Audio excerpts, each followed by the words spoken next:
right, good evening, Are we everybody. good? A warm welcome to you all on this fairly decent night in Melbourne. Not bad weather out there, but of course, not great news that we are in for another lockdown, another 7 days. And surely, I know people have been saying, we're quite experienced in the lockdowns here in Melbourne, and we're experts at dealing with lockdown. But however you've taken the news, just wanted to wish you well through this next 7 days, and hopefully that will be the end of it and we can get back into meeting in person. But my name is Rabbi Daniel Raymond, for those who don't know me, the Rabbi of South Caulfield Hebrew Congregation. And throughout the last lockdown, we were fortunate to have many different speakers, interesting guests, discussions, chats, shiurim, all sorts of things that we put on during the lockdown, and we've gone back into lockdown mode. And tonight, Jeremy kicks us off, and I want to welcome him. He's a proud member of our congregation. He's on our advisory board of the shul. He's a good friend. He's a great man, and I want to welcome him and thank him for giving us of his precious time. He could be spending with his family, but he wanted to share his wisdom. And I'm going to let you, Jeremy, introduce yourself. Tell us a little bit about your background, and then we'll get started. So tonight, just for those who sort of want to know what the program is, Jeremy and I are going to have a bit of a chat.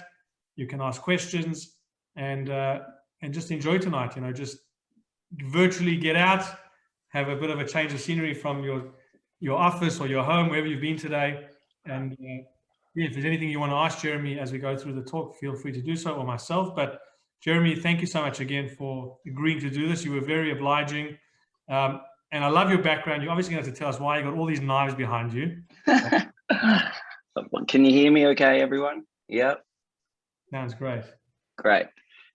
Yes, the background. Okay, yeah, cool. I'll start straight there. That is from one of our stores. It's from our store in Essendon at the DFO, just near outside in the outside the DFO. It's in our house store. So it's our home of knives, pretty much. So it's all our brands. It's one of the brands that is under the remit of the business that I work with, is our big, amazing knife range. So one of the most exciting range is this whole knife range here, which is, there's over 8 different brands.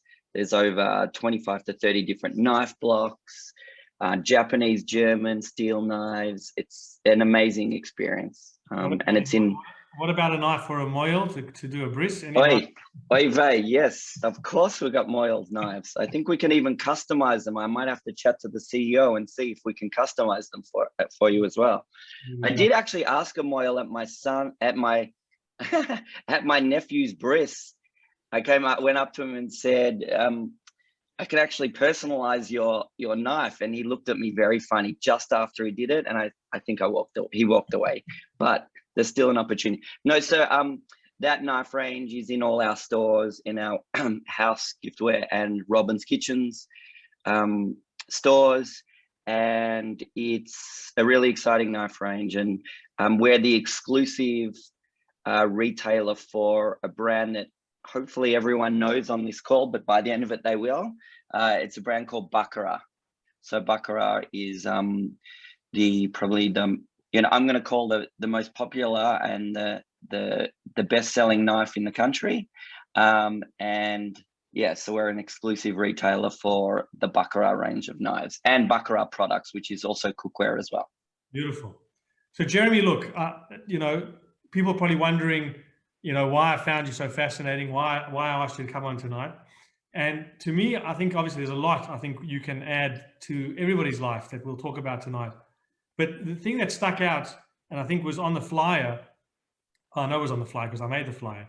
But if you look at the words that we chose, and thank you for Jeremy's actually a brilliant marketing guy, and I sent him a draft of the flyer, and he's like, no, you've got to change this around, change that around, and it was really spot on advice. But we live in a time, certainly here in Victoria, where the word disruption is probably got a bit of a negative connotation, right? Our lives have been disrupted, and a lot of people feel frustrated. You call yourself, or your job title is, what do they call it? A disruptor. Well, it's was funny when I was sitting down with the CEO before I started. He says to me, "So, what do you want your title to be?" And I said, "I said Chief of Innovation and Disruption." And this was before COVID as well. So he says, "Why?" And I said, I want to stir things up and actually challenge the status quo, in all honesty."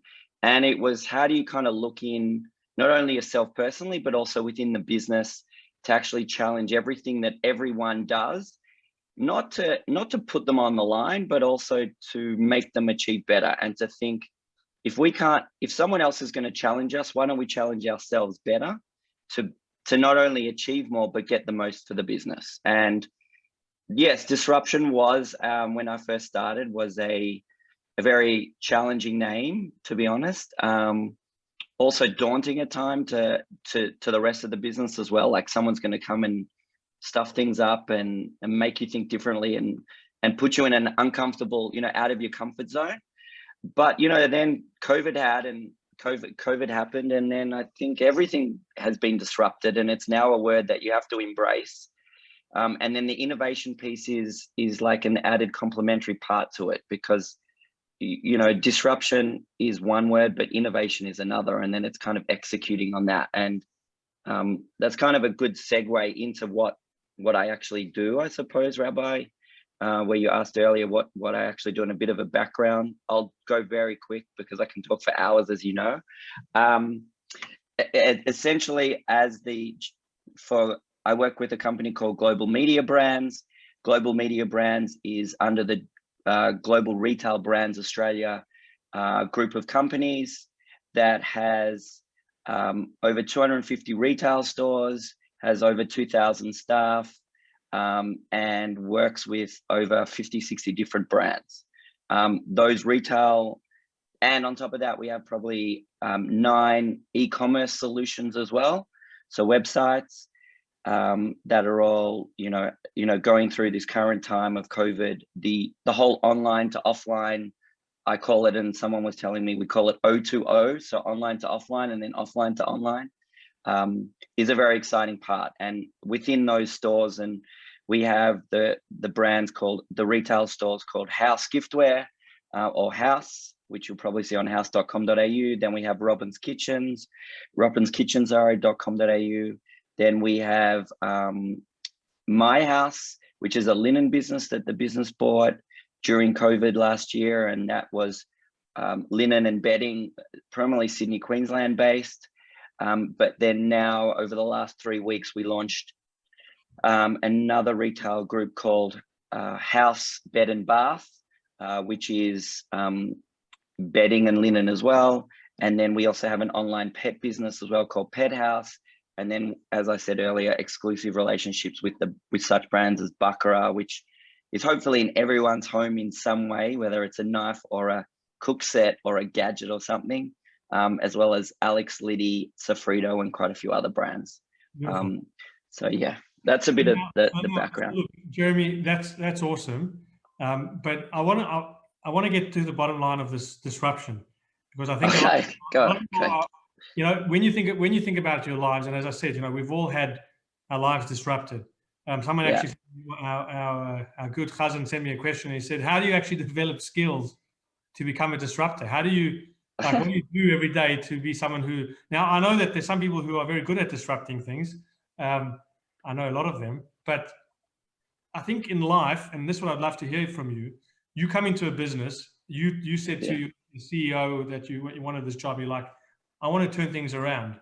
Why would someone need to disrupt things? What do you think makes a business need disruption, or life need disruption? Did you say life? Did you say why would you need? Do you think you could compare life? I'll talk about Judaism shortly, but what about life? I mean, do you need a disruptor in life? Well, okay, so that's an amazing question. I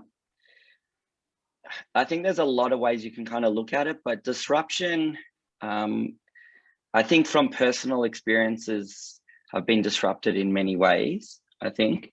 And that kind of gave me some impetus to kind of go, how do I help other people deal with that disruption, right? Because when you're I think, you know, when you're in a comfort zone, it's easy, but nothing's ever the same for life, right? You're never going to do the same thing. I think someone said to me, just keep doing the same thing you're doing for the rest of your life and you'll be okay. But that's not true, because that you can't keep doing the same thing, because someone else is going to even do it better, and then you'll be left behind. And in business, from a business perspective, we kept doing the same thing in previous businesses and expecting the same result. And the world changes around you, whether it's business or life or personal matters, they change. And I think also, so from a disruption perspective, I wanted to go, how do I bring that into being the natural part of your day, where you're going in to understand what it is? And it is confronting 100%. You know, in the first 6 to 8 months, and still to this day, it's when I go and just, you know, ask a question, you do get different responses, right? And others are now, okay, great, he's here, so let's embrace the change. Because if you don't embrace it, someone else is going to do it. And from a personal business experience, that happened in a business that I was in before, or a few businesses, previous experiences, and we didn't change. Like, it's the best learning experience. We didn't adapt, we didn't implement change, we didn't innovate.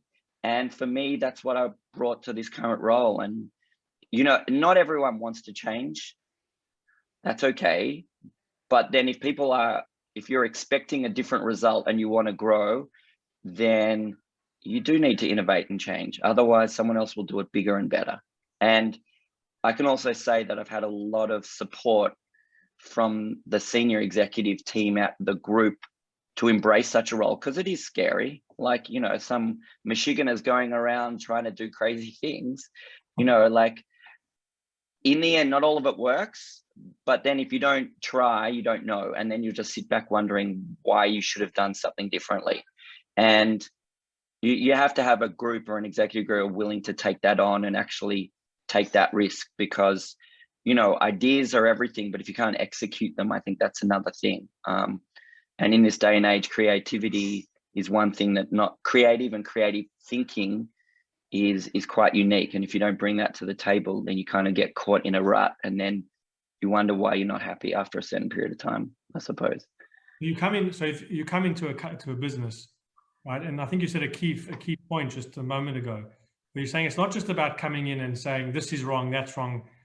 That's an easy job. I know that as a rabbi, I've often spoken in community that, you know, if you see a problem, it's good to see a problem, but you've got to also come up with ideas to encourage there to solve the problem. In fact, the parasha we're going to read this coming week, Parashat Shlach, speaks about the scouts or messengers that Moshe sends to Israel to go and look in to see if it will be conquerable, and 10 of them come back with negative reports. 2 of those people, 2 out of the 12, Caleb and Yeshua, I think they would have been hired in your company to be disruptors. They saw opportunity. They saw the ability to say, hold on a minute, yes, we see a land which is foreign, we see giants, we see all sorts of challenges, but we see opportunity. Is that what you do? Is that what you do? You come in and look for opportunity? Yeah, of course, 100%. Like, I think there's business as usual. We call it business as usual, or always on. And then there's new innovation and new opportunity, new business revenue opportunities, new challenges, or things like that to grow the business, right? And then from that side of things, that opportunity is huge. But you also have a lot of gut. I think the gut feel and working with the right people in the organization to understand where the opportunity is a key part of this innovation and disruption piece. Because not every idea is a good idea, but you got to have the idea. And from that, when you bounce ideas with other people in the team, that's when the real magic kind of happens, because then you bring everyone together and then you get the best out of everyone. And it starts from something crazy into something that's, oh, this can work.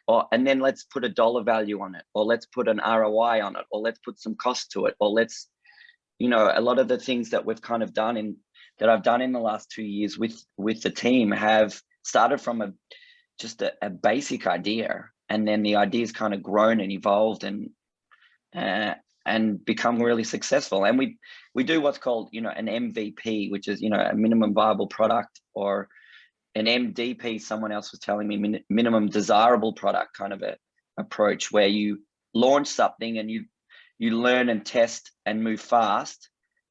And then if it doesn't, you don't wait around for 6 months to see if it's going to work. You act nimbly and build a team that can actually turn it around quickly and adapt as the market grows and changes. And that's what COVID's done.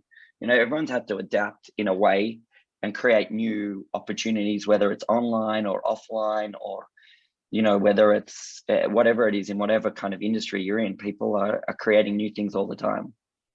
So let me ask you, so if you, I remember in my previous congregation in Doncaster, one of the presidents there said, he probably said this every week to me, but he forgot that he told me, but he said, you know, what's a camel?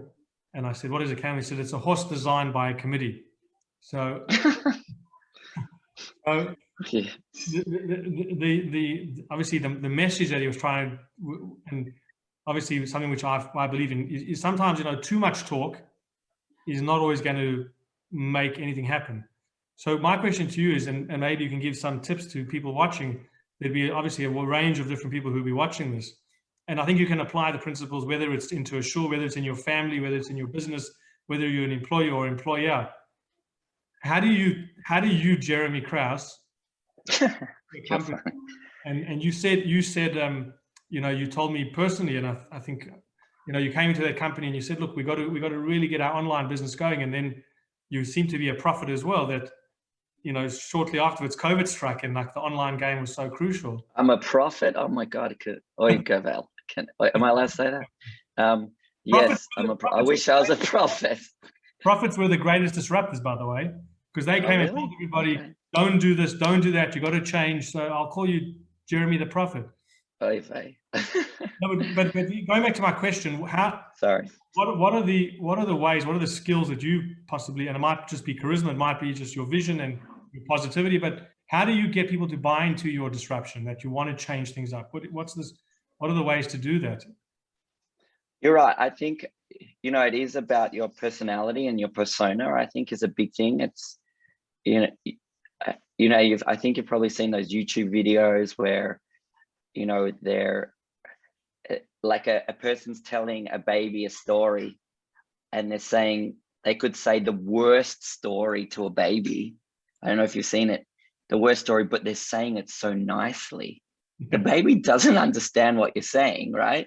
But they're actually saying it really softly spoken. So the reason why I kind of gave that analogy is that I think it's how you approach people, right? I think it's body language, it's culture, it's timings, it's so many factors that you need to pick up on the vibe. You got to, you know, my wife kind of says, you got to understand the room. You got to feel the room, like understand what's going on in the room and the vibe. Otherwise, you just dictating what you want and not listening to what other people want. And, you know, you don't go on a Friday afternoon and tell someone that the technology that they've implemented is crap. Like, what's that going to do? They're going to go into the weekend being miserable. Or, you know, for another example, whether or not there's a problem with an image or a design or something like that you've created in the business, and you tell them, you know, first thing in the morning, so it ruins their whole day. All they're doing is thinking about, Jeremy said this, you know, at 8 o'clock in the morning, or send him an SMS or a WhatsApp message, and has ruined his whole day with that message. And then they've got it on their head. So I think it's very much about understanding how you approach a situation, but then also knowing when to push on the gas, to actually go, we need to actually do something, and let's hustle and make it happen. Otherwise, it's, you know, there's no point to doing it. And I think that's a big factor in reading the play. Just like in sport, you kind of got to read the play and understand what's going on, and then from there, I think things will 100% evolve. And then you start. Then I think another tactic I've kind of used is try to understand people, and everyone is a human, right? You know, some people might act like robots, or some people might be number crunchers or analytical or whatever, but everyone's a human, and I find there's a human touch to everyone.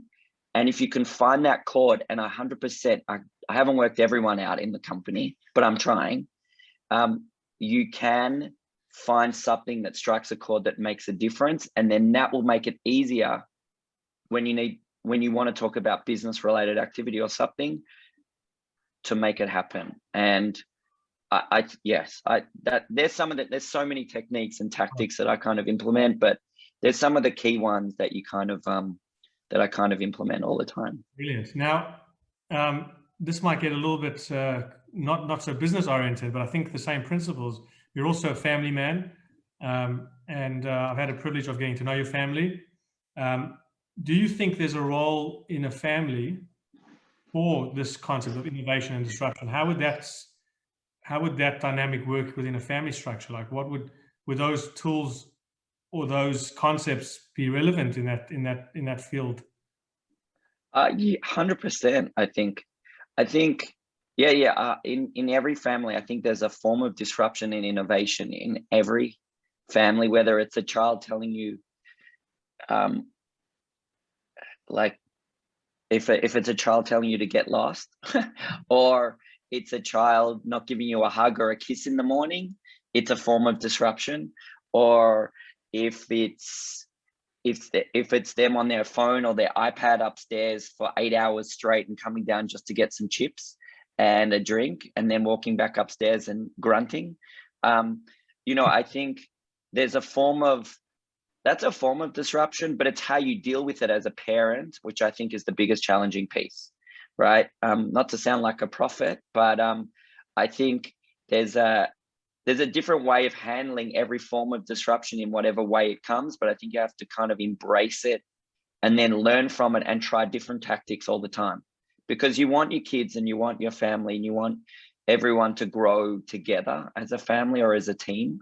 And I think if everyone just does the same thing day in, day out, that's not reality, because the world isn't that way and it's always changing. So there's definitely a role with whether it's I've created a new phrase of the disrupting family or the disruptor in the family, and we give them a trophy or a title every night or something like that. I don't know, but I think in a way, every child or every person goes through stages in life, and they need to reassess and reevaluate. And I think if you're reevaluating and reassessing yourself all the time within a family, then it makes it easier when shit hits the fan. Unfortunately, we were at a consecration last week. There's disruption everywhere, and there's change that you don't want to be with, and you want to run away from all the time. So you got to learn how to deal with it. And if you embrace that and deal with it, then I think you'll be able to deal with a lot of things easier, because then you're used to it. It's like the DNA, if you're doing the push-up challenge, Rabbi, if you keep doing push-ups for 25 days straight, you'll be doing the next 25 days. Your body gets into a routine. So, I think that way, when something happens, your body and your coping mechanisms can handle it, I think, better than if you just it's a shock, oh my God, it should never have happened, kind of a thing. Does that make sense? It does. Now, I just want to put out there again, if anyone has any questions for Jeremy, or if you want to put any comments, please feel free to put it in the chat. Jeremy, so two things. Firstly, I think Judaism has this concept of disruption at its weekly activities. I think that the biggest disruptor is Shabbat. Shabbat comes every week. You're working 6 days and you're sort of going on a trajectory. All of a sudden, smack bang, there's this day of rest, and it's like it tells you to hold on, rethink things, take stock of your day, of your week, recharge the batteries. And I think Judaism is very much focused on forced disruption. It's telling us each and every single week we have to have a Shabbat. And I think Shabbat is, as I said, the biggest disruptor of our daily schedule. And it's an amazing thing, because when you think about Shabbat and you're like, oh, I can't go on my phone, I can't do everything I'm used to, it does disrupt your rhythm. But at the end of that Shabbat, you're seeing things differently. So my question is, I know Facebook, I read the statistic somewhere or a fact somewhere that Facebook apparently changes their interface or their facade of how we look at it every month, every 2 months. Even if people don't want to change, they just literally change it. and people get frustrated. They're like, oh, the button used to be here, now it's moved there. And they explain that, you know, if people just get the same thing over and over again, they get used to it, they get bored, and they don't innovate, they don't change. So they feel that to keep their product fresh, they've got to change it, even if people don't want change. Do you agree with such a concept that you have to be an active disruptor in your life, in your business, in your family, to not just keep doing things the same way? I 100% agree. I think Shabbos is an interesting one in that I have, you know, a lot of friends. I went to a bar mitzvah on the Shabbos, Rabbi, and I wasn't allowed to use my phone. Every time I went to touch my phone, the whole table stared at me and said, "What are you doing?" And then I tried to use my Apple Watch to message people, and I got in trouble. So I think from that side of things, I think disruption is good in that way as well. I think it gets your mind to kind of stop and think, and you get that time out. I mean, I'm not the best advocate for timeout because I don't know how to switch off, but I also enjoy not switching off, like, because that's just who I am. But I think everyone is different, and you need to find those outlets that allow you to switch off, that make you, you know, a better person in the end of the day. Yeah, I think, look, you know, I've actually had a chat with a congregant, was it a couple of days ago. He asked me an interesting question. He said, you know, we have all these apps which are monitoring our health. You know, we've got the Apple Watches and the Garmins and the heart rate monitors and all the different things which show us if we're doing better. You know, people are monitoring their sleep, people are doing all these things, you know. And he said to me, like, Rabbi, is there an app which sees if you are praying better today than you were yesterday? Like a spiritual app that sees that you're actually continuing to grow. And I thought it was actually quite a great question. Unfortunately, I don't know of any apps that monitor your spiritual. We can create one. Then we should do that. Let's create an app. There's a new innovation piece that could be run by the South Caulfield Hebrew Congregation. Let's call it the praying app. There you go. But I did say, and yeah, maybe any great tech whizzes out there who can create an app to see if your prayers were better today than they were yesterday. But the question itself was a great question. Greg Libowitz on the phone. He can create something on the call. There you go. But I think you keep going. The question itself is the answer, and that is Judaism. You cannot just be the same as you were yesterday as you are today. You have to continuously climb. Like as human beings, we can't just stay monotonous. You know, maintaining balance is really only done by moving forward. It doesn't have to be done in Rachel asked a good question. What about Daf Yomi? Well, Daf Yomi, do you know what Daf Yomi is, Jeremy? No, please tell me. The Daf Yomi is you study the whole Talmud over a 7-year period, and you read 1 page a day. So I don't know, Rachel, are you saying that it's that's a growth that you continue to learn, or I'm not sure about the question, but it's a good point. If I think what you're saying is that's a monitor that you are doing something. It's a way to monitor your growth. Yeah, that's a good. So there's a way to learn more. Okay, that's a great point, Rachel. But the question is, how do you monitor whether you've changed spiritually? That's a good question. That's where the business model has to be, Jeremy, if you're a new app. Yeah, easy. We can do that. You just try it. Well, we can ask the crowd if there's other ways that they can. How do you monitor? I mean, that's a whole nother shiur, Rabbi, of how do you monitor spirituality. Lonnie asked a good question, Jeremy. I think you answered it slightly in your chat, but I don't know if you have any more specific. She said, how do you deal with people in an organization who don't want to go along with trying something new? And I know you did mention about, she wrote on Facebook. I know you did. I didn't. Okay, it's on Facebook. I know you did speak about, you know, finding that connection with everybody, but let's say somebody's really difficult. How do you do that? So the question, the question was that, how do you deal with people? How do you deal with people in an organization who don't want to go along with trying something new? That's a good one. How do you deal with people? I think again, it gets back to what I was saying earlier. I think you have to understand why they don't want to go along. because not everything you say is good. Like not everything you say should be set in stone, because everyone has an opinion, right? And opinions are opinions. But what I found is within the organization, not everyone's going to agree. And I don't want everyone to agree. We want challenge, you want debate, you want discussion. So, because that will get the best at the end of the day. And I think the way I've kind of done it and continue to do it, you've got to build, you have to build a level of trust and honesty and integrity. Oh my God, I sound like a prophet. Trust, honesty, integrity with the people in the company, so that when you come up with an idea that they might not believe in, they embrace it and actually then help come up with a solution. And you can also call it what it is. See if it's bullshit, right? Then say, hey, why? Like that's not going to achieve anything by you being negative or playing political games or whatever it is. Like that's just call it as it is, because you got nothing. See, with the word disruption in my title, I can just say that.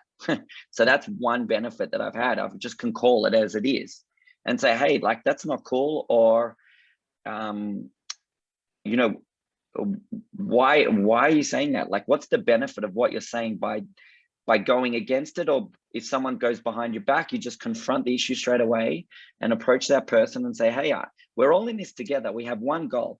Our one goal is to make money. Or two goals I learned from the chief scientist of ex-chief scientist, Alan Finkel: have fun and make profit. They're two things. So they're my two ideologies I follow at work, right? And we've both got those goals. And when you discuss that, then if they think about it, then they eventually might come around. But if they don't over a period of time, then you can't change them. But you just got to work around it after a certain period. You have to work. How much effort do you keep trying to convince one person? Because if 10 people agree and one doesn't, then you got a problem. That person's the issue. So how much effort do you put into that person to get them to change? Or they're just not innovating or disrupting within themselves. So they'll, business will take care of itself, I honestly think. Yeah, I mean, it's interesting because I feel like in the work that I do, and I've experienced this in congregational work. I remember, again, in my previous congregation, there was always a line said, we've never done it this way. Don't try this. We never did it before. And I love when people said that. If you tell me I don't want to do this because we never did it before, you're going to drive me to want to do it even more, And I think the key thing is that if something has never been done before, that's not a good enough reason why you shouldn't do it. And I think that same question that Lonnie asked you, what I would say to people is I think you answered it in the same way I would, is that, about trust. You've got to say to people, look, let me demonstrate and let me gain your confidence that I can. And you've got to gain. I think someone told me respect is earned. It's not what is it? Respect is earned, not. I don't know what it is, but you've got to earn the respect of your. Yeah. You've got to earn the respect of people, and you have to do something. You can't just walk in and go, "Hey, I'm the guy in town, and I do what I say." Everyone, no matter what age, no matter what level of experience, no matter how much money you've got in your bank account, like no matter how many cars you drive, whatever it is, right? It's about hard work and showing other people that you do it, and that's something that we in the company that I work with, in our company, all the executive team get their hands dirty. You have to. And if you don't get your hands dirty, then how are you going to show other people how to do it? And hilariously, on my first or second day, I think the CEO was standing on a ladder putting a banner up hanging to the roof. And I go, what the hell are you doing? You're going to fall off. He goes, if I don't do it, then who else is going to do it? So for me, that's, I think you learn something new every day. But if you don't show by example, then you can't tell anyone else what to do. And then you don't also know. I think one big thing is if you don't know how to do it, then you don't know how to judge how other people are doing it to the best of their ability. Because if you can do something and you know how to do it and it takes you a minute, and you ask them to do it and it takes 5 hours, you got a problem. So And that's hard because not everyone wants to get down and dirty and do the work either. Like I might say it simply, but that doing stuff is difficult. You just got to do it, I suppose. Absolutely. So look, I think there's, as you said, COVID really, I think, did shake the world up in that we've all become used to adapting, used to having to just try and change things. I remember this, I think at the first lockdown, I ran a session for people who didn't know how to use Facebook or Zoom. Oh yeah. And it was pretty awesome, like, because it was like I did, what came first, the chicken or the egg? I was like, how do you teach a Zoom class on Zoom? You know what I mean? How they're going to get on before you've taught them how to use it. So I had to actually call them all beforehand and do a on the phone session to explain to them how to use Zoom. But it was amazing because now, like, you see people of all age groups who never knew how to go onto the computer are all like experts. That's adapting. I think people have to realize that you don't have to wait for COVID-19 to learn to adapt, to learn to try new things, to learn to understand that you can achieve more, you can do more. I think the scariest thing in life is leaving that comfort zone. We all, as I think part of our nature, our natural system, it's about we get into comfort zones and we're like, all right, I feel good over here. I said to you this afternoon when we're talking, if somebody goes to gym and they're never pushing themselves, if you go to gym and you do the same thing every day for the next 25 years, you'll be okay, but you're never going to really achieve much. I mean, I love wearing the My Zone thing, which you see how much that's where the question came up actually when I spoke to the other guy. The My Zone, you see how your workout changed from yesterday to today. And that's where we've got to find the spiritual one. I agree. I think Nessie Kessel said, isn't the saying the biggest risk is not taking a risk on Zoom? Yeah, like 100%. I think you don't know unless you try. And then you don't want to go to your, you don't go to your grave going, I didn't try that. Like, you don't want to end life on going, I didn't try something. Because what if there's a lot of things to lose if you don't take a risk, right? But there's, I think, even more risk by not taking a risk. And that's so true, because from my perspective, if you don't take a risk, you don't know what's going to happen. And you'll die wondering, I should have done that. How many people get to a certain age and go, I should have done that. I should have been an NBA basketball. See, I keep saying that. I want to be in the NBA, right? I will get to the NBA in one day, in one way. I don't know how, but I'll get there some way. But I think you have to have those kind of visions of wanting to not give up kind of dreams, but then also taking the risk and trying something different, because you're not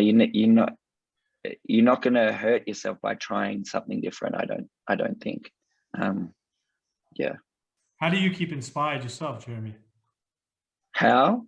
Speaking to you, I think, is learning different things. I read I've actually got how do I keep inspired myself? That's a good one. There's a lot of things, but I'm very into a lot of exercise. So I like always walking, playing basketball. I exercise as much as I can. I think fitness and health is a very big thing. I eat healthy as much as I can. Like, we're very big into organic food. So, and now I work with a homewares, kitchenware retailer. So I got enough knives to cut whatever I need, and enough cook sets to practice with. And now we've got a linen business. So now I've got to learn how to make the bed better. And that's actually, I'm bringing home lots of sheets and blankets. So that's funny. But yeah, inspiring. I've also got this book. This is how bad it is. It's just a whole book of quotes and sayings, and it's by a whole group of Stoics and philosophers. And I'll get the book and put it on the chat. But for me, that's something inspires me every day. It's like a positive point every morning. You wake up and read a quote for the day that just gives you some inspiration. And it's those little words, you wake up and you have those gremlins in your head of like, what am I going to do today? Oh shit, sorry, someone told me I shouldn't swear. Like, what am I going to do? Or you have some negative thinking, and this kind of quote just kind of gives you some rationality for a second. The other thing I do, though, I think I told you, was I write in a book. I've got a little book, and I write 3 things I'm grateful for. I know everyone's probably heard this 500 million times, but I write 3 things I'm grateful for, and it can be whatever you want. There's no right or wrong answer, but 3 things you're grateful for, and then 5 things I want to achieve for the day. It like takes, and I'm really willing to get out of the house. I hate staying at home. Like I need to be out feeding off people, but it takes all of 5 minutes, and it just, I don't know, it gives you, it's really interesting. I kind of had to look back in the last 6 to 12 months, and it's, you know, it's really, it's something that just gives you, and it can be as simple as I need to smile 10 times today, you know, and then you start thinking about those things. So they're kind of the things that inspire, and surrounding myself with great people who inspire you to be better all the time. Absolutely. I think. Brilliant. Just Michelle mentioned that she bought her 100-year-old Safta an iPad and taught her how to Skype all of the family around the world. You see, that's awesome. Love that. Yeah. Thank you, Michelle. And Ryan asked you, what NBA team do you want to go work for and why? Why did you think he wants to go work? He wants to go play? I want to play in the starting 5, Ryan. Ryan also is from Southeast Melbourne, Phoenix. There's a plug for you. So everyone, when we're back out of COVID, Ryan's going to organize tickets at a discount. Right, Ryan? No, who do I want to play? I don't know. I desperately want to meet Michael Jordan, 100%. Like that's a dream. But I do want to try and go to and meet the Brooklyn Nets, because at the moment they've got an awesome lineup, and I think it's one of the best in history. With 3, I don't know if people are all into the NBA, but they've got some three awesome players. Kevin Durant's one of my favorite players, so he's on the Brooklyn Nets. So it's actually funny, Mark. Someone sent me a message, and I'll read it to you. It was about Michael Jordan, and this was the saying. A news reporter asked Michael Jordan if he thought the 90s Bulls could beat LeBron James, who plays for the Lakers, if they could beat LeBron's Lakers. Michael Jordan said 100% yes. The reporter said by how much? Michael Jordan said 2 or 3 points. The reporter said, why is it such a close game? And Michael Jordan said, well, most of us are almost 60 now. I thought that was really funny. Which is really, I mean, it just shows, you know, the mental energy of these guys, these elite athletes are pretty crazy. And I think it's, yeah, that's one dream, I think. Awesome. Jeremy, some people did, I think someone said in the beginning, they're waiting for the plug where they can get a discount. Oh yeah. You have anything you can a promotion? Yeah, of course. Well, what's the best way? Oh, I've got a way in which we can do it. So Rabbi, we have here, are you ready for the plug? I'm ready. Okay, so I got to turn, this is, of course, I'm a sales guy, right, as well. So I got to hustle somehow, yeah? So I'm just going to turn off my background because you won't be able to see this. So Rabbi, I have a present for you, okay? For me? Yeah, a present for you. So I have a knife, yeah? It's a challah knife for you, right? But what's the deal is with this? Well, it's a knife. So I got lots of knives, but so this is ID3 Baccarat. There you go. But I've written the Rabin. Can everyone see it? The Rabin family challah knife. Wow. Awesome. So bridging the gap, family, tradition, heritage, and culture all around the Shabbos table. Huh? So if you want a deal, I'll put a link in the chat, and you got to go register on a website called thechallahknife.com. Here we have an exclusive first. We're launching thechallahknife.com, Rabbi, with you. Oh. So everyone, if they go on there, I'll put the link in the chat. And then if you go onto there, then I'll send you out a deal, like a discount code that you can go and get a great price on our products online. Oh, that's awesome. Is that good? Because I don't want to just blast out a code. We've got to work on the database, don't we, Rabbi? Is that innovation? That's innovation. There you go. It's best. So I just put it in the chat there. You can put it on Facebook as well. Exciting, mate. Super salesman, says your mum. Says my auntie. Hi, Shirley. No. There any? Do you want to open it up to any questions? I don't know how much longer we have, or We're coming to the end. If anything like. anyone has any final questions, but Jeremy, I think just one final point I'd like to ask you before we run back to from the living room to the dining room, wherever you might be. You know, you normally would say before you make your way home, but everyone is probably at home at the moment. What if you don't feel inspired? Like I know right now, you know, we've had a high energy. You certainly, whenever I chat to you, mate, I feel like I'm on a high, which is awesome. But I think just to let people know, like not every day you feel that way, and people, it's okay not to always feel energized, to feel like you're going to conquer the world. Do you ever have days where you just feel flat, and how do you pick yourself up? I don't know if you have any days that you're flat. No, man, that's a good question. That's another shiur. We should like leave that to the next one. But 100%, I think you're not normal if you don't have bad days. But I think what you have to try and put in place is you have to put in tactics and mechanisms of what actually makes you feel better. Like I sound like a prophet, I think. What am I called? The prophet Jeremy or something? I think, you know what, you have to find things that make you have to find tactics or techniques, or you have to find some triggers that actually can help you get out of what you're in. Like I think everyone's got different hobbies, interests, what makes them happy, what makes them smile. It can be as small as, you know, giving their wife or their husband a kiss, right? It can be, bless you over there, Basil. I think it can be either doing exercise, it can be going for a walk, it can be playing basketball, it can be playing a violin, it can be writing something down. I think everyone's got to find their own little shtick or their own little neshama that is good for them, that I think can help them start thinking positively. For me, it's reading a quote every day. For someone else, it might be reading the Torah. Another person, it might be reading a book, or it might be watching TV for 5 minutes, or listening to music. I find music's amazing. Like you've got every Friday, you know that song, It's Friday, you know that song, It's Friday, yeah, that one. We put that on in the morning every Friday morning, just for fun. And the kids have to smile. And if not, we get them up and they have to dance for at least a second. Yeah. So I think there's so many things. You're right. And yeah, everyone has bad days, and you can't always be up, because if you're always up, you're going to come down hard. And I definitely know about that as well.